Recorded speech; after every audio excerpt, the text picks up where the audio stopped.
আসসালামু আলাইকুম প্রিয় দর্শক বন্ধুরা, চলে আসলাম নতুন একটা ভিডিও নিয়ে। তো আপনারা দেখতে পাচ্ছেন আমার কোয়েল পাখিগুলো বাচ্চাগুলো বেশ বড় হয়ে গিয়েছে। আজকে কয়দিন সঠিক খেয়াল আসতেছে না, মানে হিসাব করে বলতে হবে, তাই বলতে চাচ্ছি না। তো ওরা আলহামদুলিল্লাহ বেশ বড় এবং সবাই সুস্থ স্বাভাবিক আছে।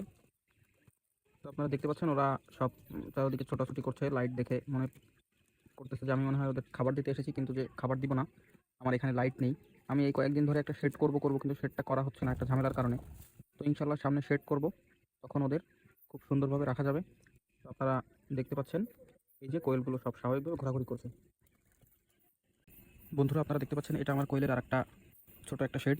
এখানে অল্প একটা কোয়েল রয়েছে, জানি না ভিডিওতে দেখা যাচ্ছে কিনা। হ্যাঁ, দেখা যাচ্ছে যদিও। এরা এর মধ্যে হচ্ছে একটা মদ্দা, বাদ বাকি সবগুলো হচ্ছে মায়া। এরা সবাই আলহামদুলিল্লাহ ডিম দিচ্ছে। তো এই যে দেখতে পাচ্ছেন ডিমটা, ওই পাশে কোনো দিকে আরও ডিম রয়েছে। তো আমি এই মুহূর্তে ডিমগুলো আনতে যাচ্ছি না, রাত এখন। আমি প্রতিদিন বাহির থেকে আসার পরে এই সময় হচ্ছে ওদের ঘরে আসি, এছাড়া আমি সময় পাই না। তাই এখানে ডিম পারলো, ডিমটা দেখাতে আসলাম। তারপরে এটা হচ্ছে আমাদের দেশি মুরগির ডিম।